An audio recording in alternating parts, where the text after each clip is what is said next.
दूध, शरबत, ठंडाई, जल आदि से भरकर सोने के कलश तथा जिनका वर्णन नहीं हो सकता ऐसे अमृत के समान भांति भांति के सब पकवानों से भरे हुए परात, थाल आदि अनेक प्रकार के सुंदर बर्तन, उत्तम फल तथा और भी अनेकों सुंदर वस्तुएं राजा ने हर्षित होकर भेंट के लिए भेजी। गहने, कपड़े, नाना प्रकार की मूल्यवान मणियाँ, रत्न, पक्षी, पशु, घोड़े, हाथी और बहुत तरह की सवारियाँ तथा बहुत प्रकार के सुगंधित एवं सुहावने मंगल द्रव्य और शगुन के पदार्थ राजा ने भेजे। दही, चिवड़ा और अगणित उपहार की चीज़ें कांवरों में भर भर कर कहार चले। अगवानी करने वालों को जब बारात दिखाई दी तब उनके हृदय में आनंद छा गया और शरीर रोमांच से भर गया। अगवानों को सज धज के साथ देखकर बारातियों ने प्रसन्न होकर नगाड़े बजाए। बाराती तथा अगवानों में से कुछ लोग परस्पर मिलने के लिए हर्ष के मारे बाग छोड़कर सरपट दौड़ चले। ऐसे मिले मानो आनंद के दो समुद्र मर्यादा छोड़कर मिलते हों। देव सुंदरियां फूल बरसाकर गीत गा रही हैं और देवता आनंदित होकर नगाड़े बजा रहे हैं। अगवानी में आए हुए उन लोगों ने सब चीज़ें दशरथ जी के आगे रख दी और अत्यंत प्रेम से विनती की। राजा दशरथ जी ने प्रेम सहित सब वस्तुएं ली। फिर उनकी बख्शिशें होने लगीं और वे याचकों को दे दी गईं। तदंतर पूजा, आदर सत्कार और बड़ाई करके अगवान लोग उनको जनवासे की ओर ले चले। विलक्षण वस्त्रों के पावड़े पड़ रहे हैं जिन्हें देखकर कुबेर भी अपने धन का अभिमान छोड़ देते हैं। बड़ा सुंदर जनवासा दिया गया जहाँ सबको सब प्रकार का सुविधा था। सीता जी ने बारात जनकपुर में आई जानकर अपनी कुछ महिमा प्रकट करके दिखलाई। हृदय में स्मरण करके सब सिद्धियों को बुलाया और उन्हें राजा दशरथ जी की मेहमानी करने के लिए भेजा। सीता जी की आज्ञा सुनकर सब सिद्धियाँ जहाँ जनवासा था वहाँ सारी संपदा, सुख और इंद्रपुरी के भोग विलास को लिए हुए गईं।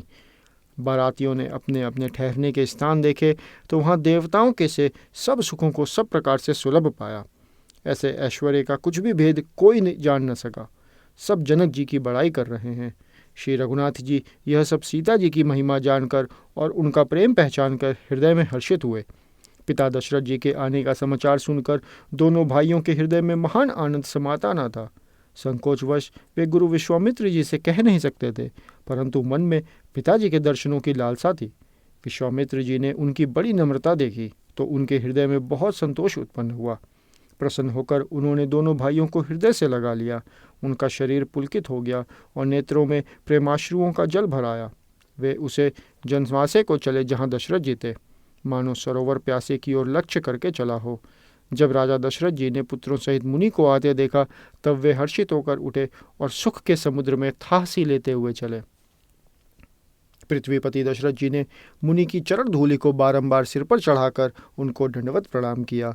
विश्वामित्र जी ने राजा को उठाकर हृदय से लगा लिया और आशीर्वाद देकर कुशल पूछी। फिर दोनों भाइयों को दंडवत प्रणाम करते देखकर राजा के हृदय में सुख समाया नहीं। पुत्रों को उठाकर हृदय से लगाकर उन्होंने अपने वियोग जनित दुस्सह दुख को मिटाया, मानो मृतक शरीर को प्राण मिल गए हों। फिर उन्होंने वशिष्ठ जी के चरणों में सिर नवाया। मुनिश्रेष्ठ ने प्रेम के आनंद में उन्हें हृदय से लगा लिया। दोनों भाइयों ने सब ब्राह्मणों की वंदना की और मन भाया आशीर्वाद पाए। भरत जी ने छोटे भाई शत्रुघ्न सहित श्री रामचंद्र जी को प्रणाम किया। श्री राम जी ने उन्हें उठाकर हृदय से लगा लिया। लक्ष्मण जी दोनों भाइयों को देखकर हर्षित हुए और प्रेम से परिपूर्ण हुए शरीर से उनसे मिले। तदंतर परम कृपालु और विनयी रामचंद्र जी अयोध्यावासियों, कुटुंबियों, जाति के लोगों, याचकों, मंत्रियों और मित्रों सभी से यथा योग्य मिले। श्री रामचंद्र जी को देखकर बारात शीतल हुई। राम के वियोग में सबके हृदय में जो आग जल रही थी वह शांत हो गई। प्रीति की रीति का बखान नहीं हो सकता। राजा के पास चारों पुत्र ऐसी शोभा पा रहे हैं मानो अर्थ, धर्म, काम और मोक्ष शरीर धारण किए हुए हों। पुत्रों सहित दशरथ जी को देखकर नगर के स्त्री पुरुष बहुत ही प्रसन्न हो रहे हैं। आकाश में देवता फूलों की वर्षा करके नगाड़े बजा रहे हैं और अप्सराएं गा गा कर नाच रही हैं। अगवानी में आए हुए शतानंद जी, अन्य ब्राह्मण, मंत्रीगण, मागध, सूद, विद्वान और भाटों ने बारात सहित राजा दशरथ जी का आदर सत्कार किया। फिर आज्ञा लेकर वे वापस लौट आए। बारात लगने के दिन से पहले आ गई है। इससे जनकपुर में अधिक आनंद छा रहा है। सब लोग ब्रह्मानंद प्राप्त कर रहे हैं और विधाता से मनाकर कहते हैं कि दिन रात बढ़ जाएं, बड़े हो जाएं। श्री रामचंद्र जी और सीता जी की सुंदरता की सीमा है। दोनों राजा पुण्य की सीमा है। जहाँ तहाँ जनकपुरवासी स्त्री पुरुषों के समूह इकट्ठे होकर यही कह रहे हैं। जनक जी के सुकृत पुण्य की मूर्ति जानकी जी हैं और दशरथ जी के सुकृत देह धारण किए हुए श्री राम जी हैं। इन दोनों राजाओं के समान किसी ने शिव जी की आराधना नहीं की और न इनके समान किसी ने फल ही पाए। इनके समान जगत में न कोई हुआ, न कहीं है, न होने का ही है। हम सब भी संपूर्ण पुण्यों की राशि हैं जो जगत में जन्म लेकर जनकपुर के निवासी हुए और जिन्होंने जानकी जी और श्री रामचंद्र जी की छवि देखी है। हमारे सरीखा विशेष पुण्यात्मा कौन होगा? और अब हम श्री रघुनाथ जी का विवाह देखेंगे और भली भांति नेत्रों का लाभ लेंगे। कोयल के समान मधुर बोलने वाली स्त्रियां आपस में कहती हैं कि हे सुंदर नेत्रों वाली, इस विवाह में बड़ा लाभ है। बड़े भाग्य से विधाता ने सब बात बना दी है। ये दोनों भाई हमारे नेत्रों के अतिथि हुआ करेंगे।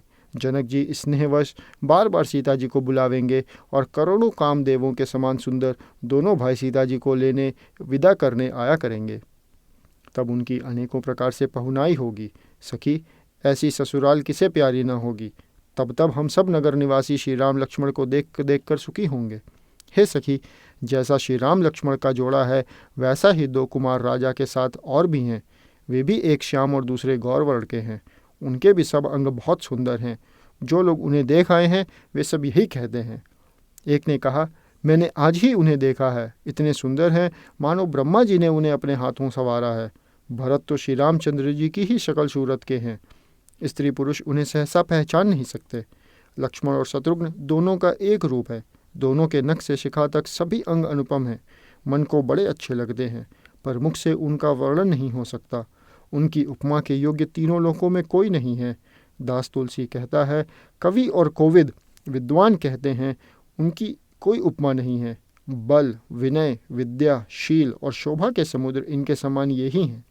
जनकपुर की सब स्त्रियां आंचल फैलाकर विधाता को यह वचन सुनाती हैं कि चारों भाइयों का विवाह इसी नगर में हो और हम सब सुंदर मंगल गावें। नेत्रों में प्रेमाश्रुओं का जल भरकर पुलकित शरीर से स्त्रियां आपस में कह रही हैं कि हे सखी, दोनों राजा पुण्य के समुद्र हैं। त्रिपुरारी शिव जी सब मनोरथ पूर्ण करेंगे।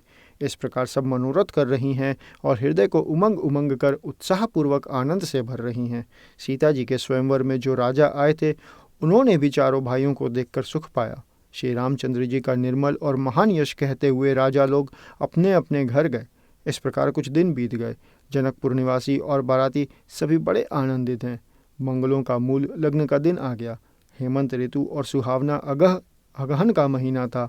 ग्रह, तिथि, नक्षत्र, योग और वार श्रेष्ठ थे।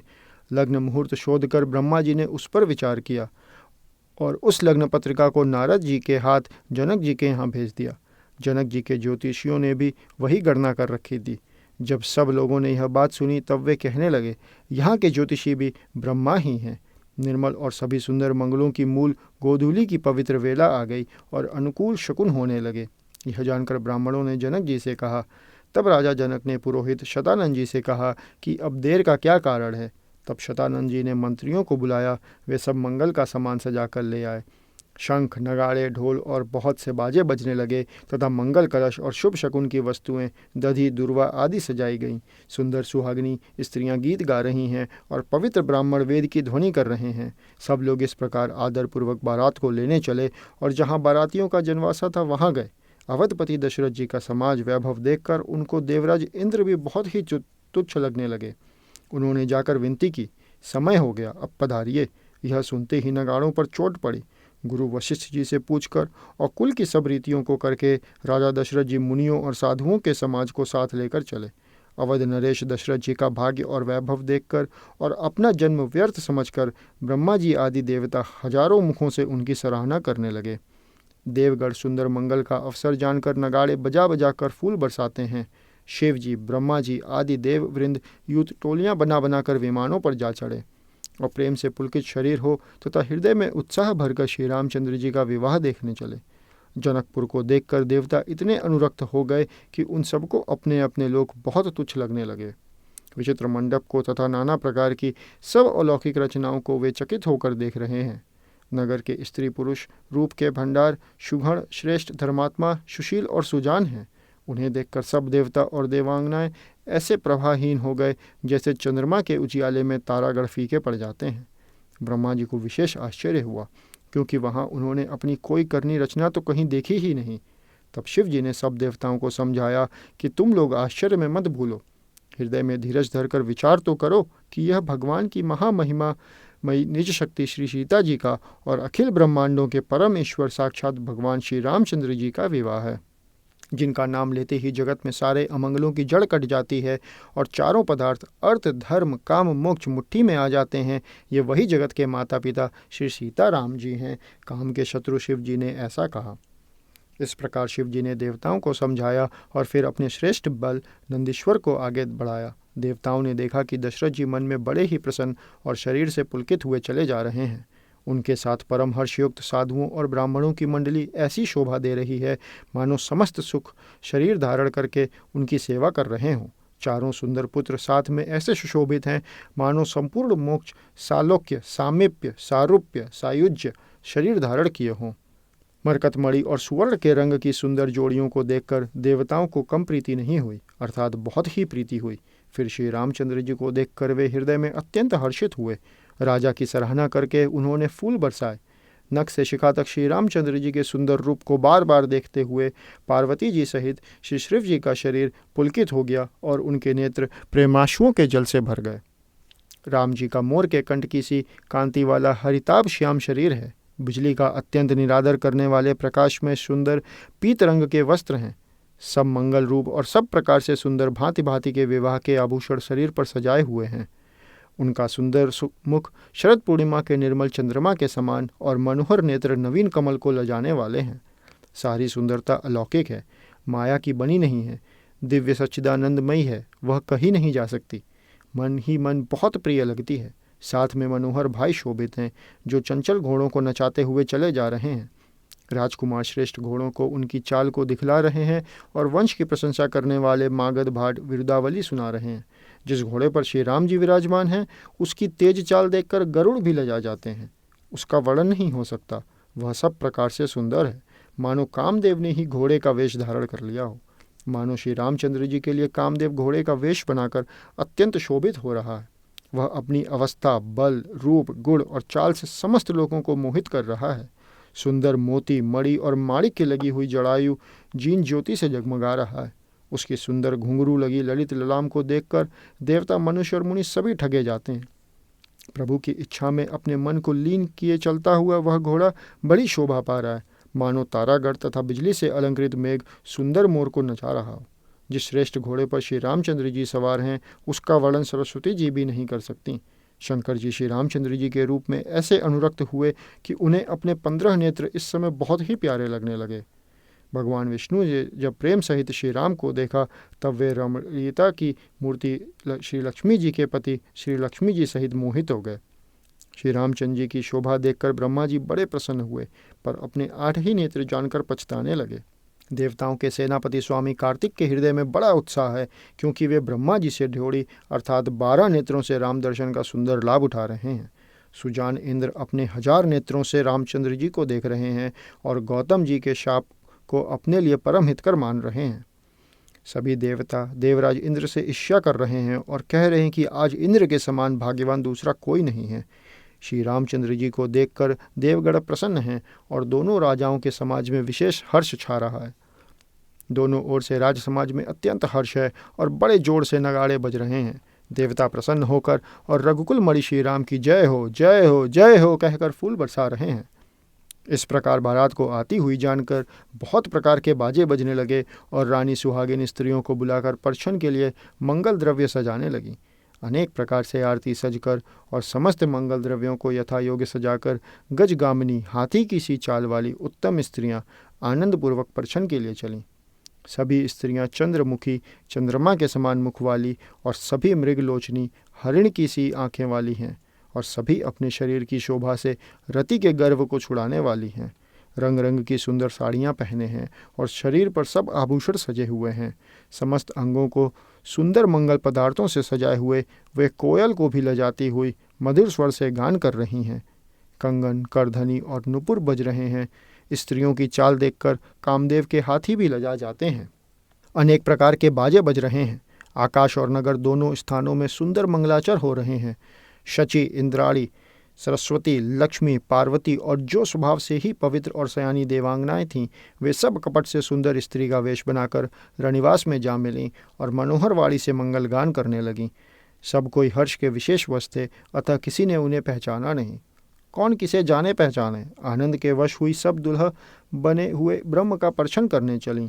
मनोहर गान हो रहा है, मधुर मधुर नगाड़े बज रहे हैं, देवता फूल बरसा रहे हैं, बड़ी अच्छी शोभा है।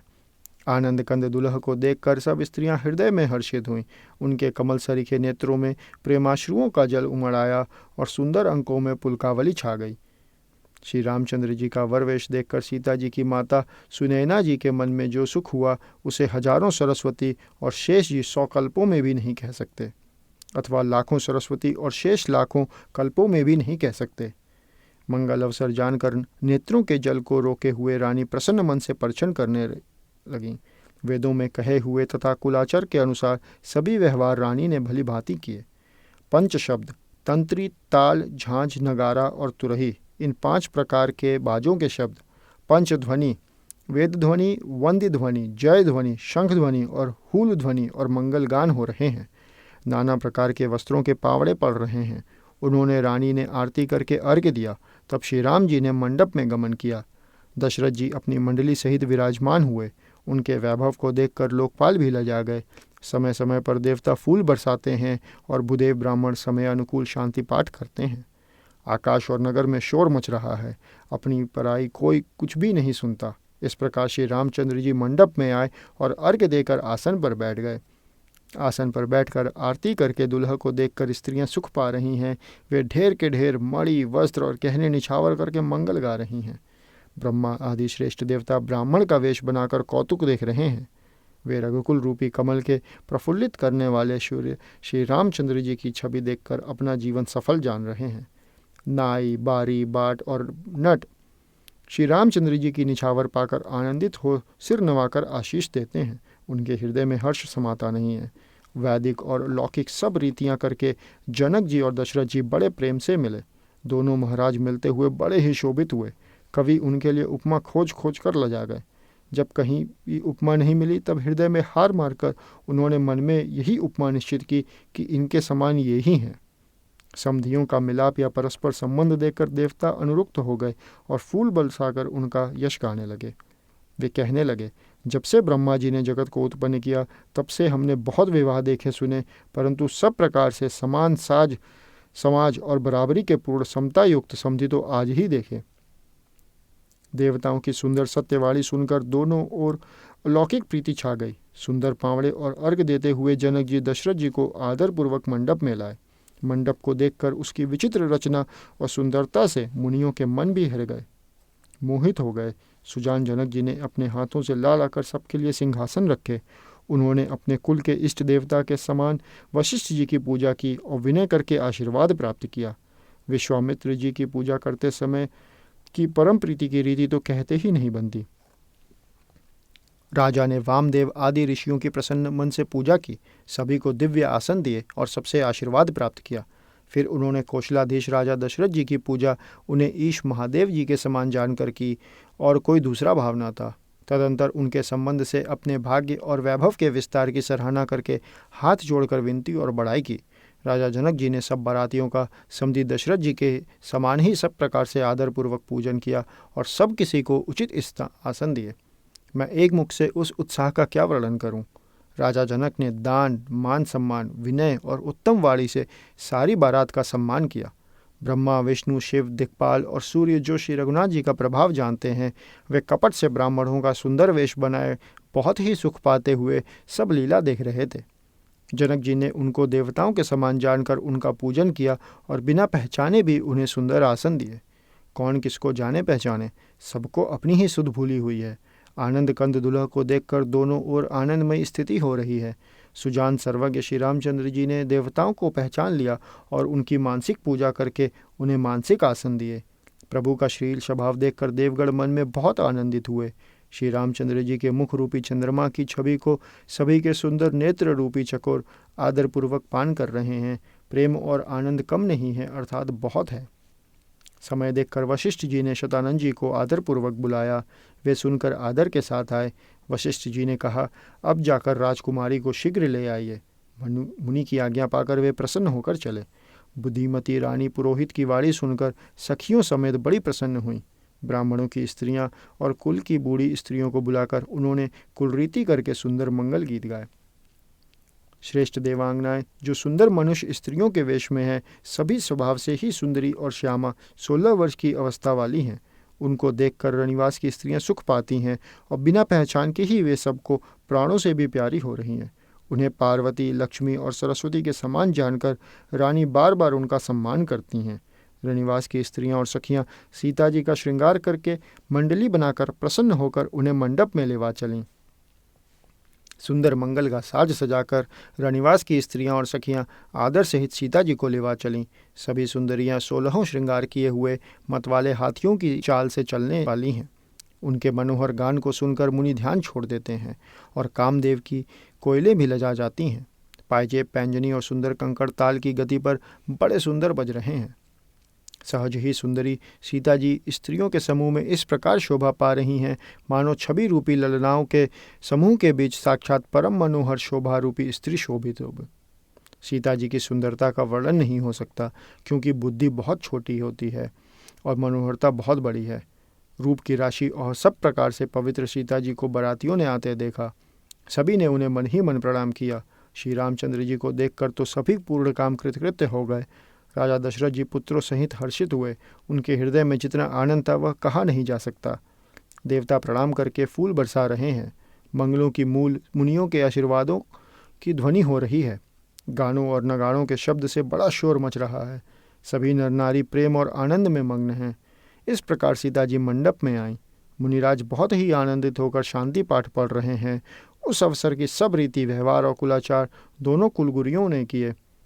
कुलाचार करके गुरु जी प्रसन्न होकर गौरी जी, गणेश जी और ब्राह्मणों की पूजा करा रहे हैं, अथवा ब्राह्मणों के द्वारा गौरी और गणेश की पूजा करवा रहे हैं।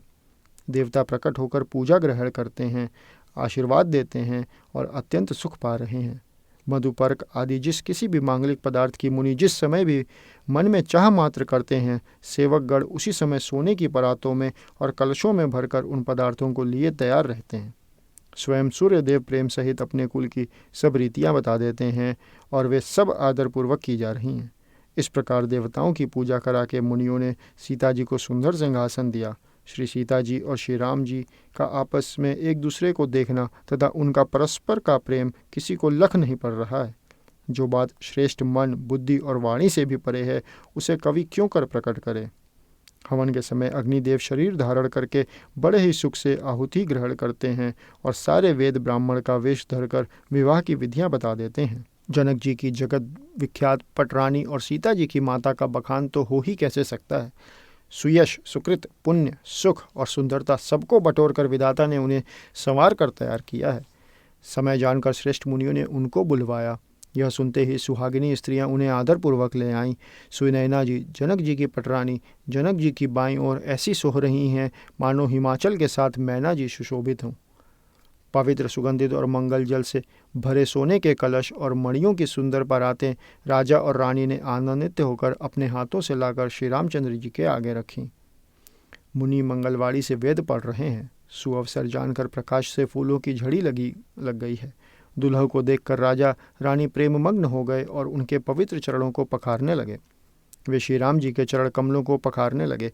प्रेम से उनके शरीर में पुलकावली छा रही है। आकाश और नगर में होने वाली गान, नगाड़े और जय जयकार की ध्वनि मानो चारों दिशाओं में उमड़ चली। जो चरण कमल कामदेव के शत्रु श्री शिव जी के हृदय रूपी सरोवर में सदा ही विराजते हैं, जिनका एक बार भी स्मरण करने से मन में निर्मलता आ जाती है और कलयुग के सारे पाप भाग जाते हैं।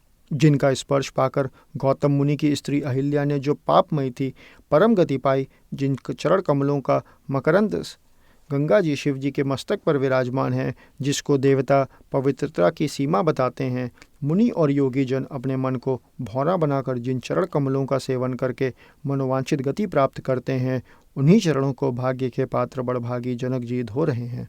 यह देखकर सब जय जयकार कर रहे हैं।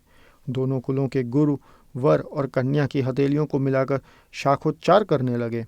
पाणी ग्रहण हुआ। देखकर ब्रह्मादि देवता, मनुष्य और मुनि आनंद में भर गए। सुख के मूल दुल्हा को देखकर राजा रानी का शरीर पुलकित हो गया और हृदय आनंद से उमंग उठा। राजाओं के अलंकार स्वरूप महाराज जनक जी ने लोक और वेद की रीति को करके कन्यादान किया। जैसे हिमवान ने शिव जी को पार्वती जी और सागर ने भगवान विष्णु को लक्ष्मी जी दी थी, वैसे ही जनक जी ने श्री रामचंद्र जी को सीता जी समर्पित की, जिसमें विश्व में सुंदर नवीन कीर्ति छा गई। विदेह जनक जी कैसे विनती करें, उस सांवली मूर्ति ने तो उन्हें सचमुच विदेह देह की सुधबुद्ध से रहित ही कर दिया। विधि पूर्वक हवन करके गठजोड़ी की गई और भांवरें होने लगीं। जय ध्वनि, वंदी ध्वनि, वेद ध्वनि, मंगलगान और नगाड़ों की ध्वनि सुनकर चतुर देवगण हर्षित हो रहे हैं। कल्प वृक्ष के फूलों को बरसा रहे हैं। वर और कन्या सुंदर भांवरे दे रहे हैं। सब लोग आदर पूर्वक उन्हें देखकर नेत्रों का परम लाभ ले रहे हैं। मनोहर जोड़ी का वर्णन नहीं हो सकता। जो कुछ उपमा कहूँ वही थोड़ी होगी। श्री राम जी और श्री सीता जी की सुंदर परछाई मणियों के खंभों में जगमगा रही हैं, मानो कामदेव और रति बहुत से रूप धारण करके श्री राम जी के अनुपम विवाह को देख रहे हैं। उन्हें कामदेव और रति को दर्शन की लालसा और संकोच दोनों ही कम नहीं, अर्थात बहुत हैं। इसलिए वे मानो बार बार प्रकट होते हुए और छुपते हैं। सब देखने वाले आनंद मग्न हो गए और जनक जी की भांति सभी अपनी सुध भूल गए। मुनियों ने आनंदपूर्वक भांवरे फिराई और नेक सहित सब रीतियों को पूरा किया। श्री रामचंद्र जी सीता जी के सिर में सिंदूर दे रहे हैं। यह शोभा किसी प्रकार भी नहीं कही जाती। मानो कमल को लाल पराग से अच्छी तरह भरकर अमृत के लोभ से सांप चंद्रमा को भूषित कर रहा है। यहाँ श्री राम के हाथ को कमल की, सिंदूर को पराग की, श्री राम जी की श्याम भुजा को सांप की और सीता जी के मुख को चंद्रमा की उपमा दी गई है। फिर वशिष्ठ जी ने आज्ञा दी। तब दुल्हा और दुल्हन एक आसन पर बैठे। श्री राम जी और जानकी जी श्रेष्ठ आसन पर बैठे। उन्हें देखकर दशरथ जी मन में बहुत आनंदित हुए। अपने सुकृत रूपी कल्प वृक्ष में नए फल आए देखकर उनका शरीर बार बार पुलकित हो रहा है। 14 भुवनों में उत्साह भर गया। सबने कहा कि श्री रामचंद्र जी का विवाह हो गया। जीव एक है और यह मंगल महान है, फिर भला वह वर्णन करके किस प्रकार समाप्त किया जा सकता है। तब वशिष्ठ जी की आज्ञा पाकर जनक जी ने विवाह का सामान सजाकर मांडवी जी, श्री श्रुतकीर्ति जी और उर्मिला जी, इन तीनों राजकुमारियों को बुला लिया। कुशध्वज की बड़ी कन्या मांडवी जी को, जो गुण, शील, सुख और शोभा की रूप ही थी, राजा जनक ने प्रेम पूर्वक सब रीतियां करके भरत जी को ब्याह दी। जानकी जी की छोटी बहन उर्मिला जी को सब सुंदरियों में शिरोमणि जानकर उस कन्या को सब प्रकार से सम्मान करके लक्ष्मण जी को ब्याह दिया। और जिनका नाम श्रुतकीर्ति है और जो सुंदर नेत्रों वाली, सुंदर मुख वाली, सब गुणों की खान और तथा रूप तथा शील में उजागर हैं, उनको राजा ने शत्रुघ्न को ब्याह दिया। दुल्हा और दुल्हनें परस्पर अपने अपने अनुरूप जोड़ी को देखकर सकुचते हुए हृदय में हर्षित हो रही हैं। सब लोग प्रसन्न होकर उनकी सुंदरता की सराहना करते हैं और देवगण फूल बरसा रहे हैं। सब सुंदर दुल्हनें सुंदर दुल्हों के साथ एक ही मंडप में ऐसी शोभा पा रही हैं, मानो जीव के हृदय में चारों अवस्थाएं, जागृत, स्वप्न, सुषुप्ति और तुरीय, अपने चारों स्वामियों विश्व, तेजस, प्राज्ञ और ब्रह्म सहित विराजमान हो। सब पुत्रों को बहुओं सहित देखकर अवध नरेश दशरथ जी ऐसे आनंदित हैं, मानो वे राजाओं के शिरोमणि क्रियाओं, यज्ञ क्रिया, श्राद्ध क्रिया, योग क्रिया और ज्ञान क्रिया सहित चारों फल, अर्थ, धर्म, काम और मोक्ष पा गए हों। श्री रामचंद्र जी के विवाह की जैसी विधि वर्णन की गई, उसी रीति से सब राजकुमार विवाहे गए। दहेज की अधिकता कुछ कही नहीं जाती। सारा मंडप सोने और मणियों से भर गया। बहुत से कंबल, वस्त्र और भांति भांति के विचित्र रेशमी कपड़े, जो थोड़ी कीमत के न थे अर्थात बहुमूल्य थे, तथा हाथी, रथ, घोड़े, दास दासियाँ और गहनों से सजी हुई कामधेनु सरीखी गायें आदि अनेकों वस्तुएं हैं, जिनकी गिनती कैसे की जाए। उनका वर्णन नहीं किया जा सकता। जिन्होंने देखा है वही जानते हैं। उन्हें देखकर लोकपाल भी सिहा गए। अवधराज दशरथ जी ने सुख मानकर प्रसन्न चित्त से सब कुछ ग्रहण किया। उन्होंने वह दहेज का सामान याचकों को जो जिसे अच्छा लगा दे दिया। जो बच रहा वह जनवासे में चला गया। तब जनक जी हाथ जोड़कर सारी बारात का सम्मान करते हुए कोमल वाणी से बोले। आदर, दान, विनय और बड़ाई के द्वारा सारी बारात का सम्मान कर राजा जनक ने महान आनंद के साथ प्रेम पूर्वक लड़ाकर लाड करके मुनियों के समूह की पूजा एवं वंदना की। सिर नवाकर देवताओं को मनाकर राजा हाथ जोड़कर सबसे कहने लगे कि देवता और साधु तो भाव ही चाहते हैं, वे प्रेम से ही प्रसन्न हो जाते हैं। उन पूर्ण काम महानुभवों को कोई देकर कैसे संतुष्ट कर सकता है? क्या एक अंजलि जल देने से कहीं समुद्र संतुष्ट हो सकता है? फिर जनक जी भाई सहित हाथ जोड़कर कौशलाधीश दशरथ जी से स्नेह, शील और सुंदर प्रेम में सान कर मनोहर वचन बोले। हे राजन, आपके साथ संबंध हो जाने से अब हम सब प्रकार से बड़े हो गए। इस राजपाट सहित हम दोनों को आप बिना दाम के लिए हुए सेवक ही समझिएगा। इन लड़कियों को टहलनी मानकर नई नई दया करके पालन कीजिएगा। मैंने बड़ी ठिठाई की कि आपको यहाँ बुला भेजा, अपराध क्षमा कीजिएगा। फिर सूर्यकुल के भूषण दशरथ जी ने समधी जनक जी को संपूर्ण सम्मान का निधि कर दिया। इतना सम्मान दिया कि वे सम्मान के भंडार ही हो गए। उनकी परस्पर की विनय कही नहीं जाती। दोनों के हृदय प्रेम से परिपूर्ण हैं। देवतागण फूल बरसा रहे हैं। राजा जनवासे को चले। नगाड़े की ध्वनि, जय ध्वनि और वेद की ध्वनि हो रही है। आकाश और नगर दोनों में खूब कौतूहल हो रहा है, आनंद छा रहा। तब मुनीश्वर की आज्ञा पाकर सुंदरी सखियां मंगलगान करती हुई दुल्हनों सहित दुल्हों को लिवाकर कोहबर को चलीं। सीता जी बार बार राम जी को देखती हैं और सकुचा जाती हैं, पर उनका मन नहीं सकुचाता। प्रेम के प्यासे उनके नेत्र सुंदर मछलियों की छवि को हर रहे हैं।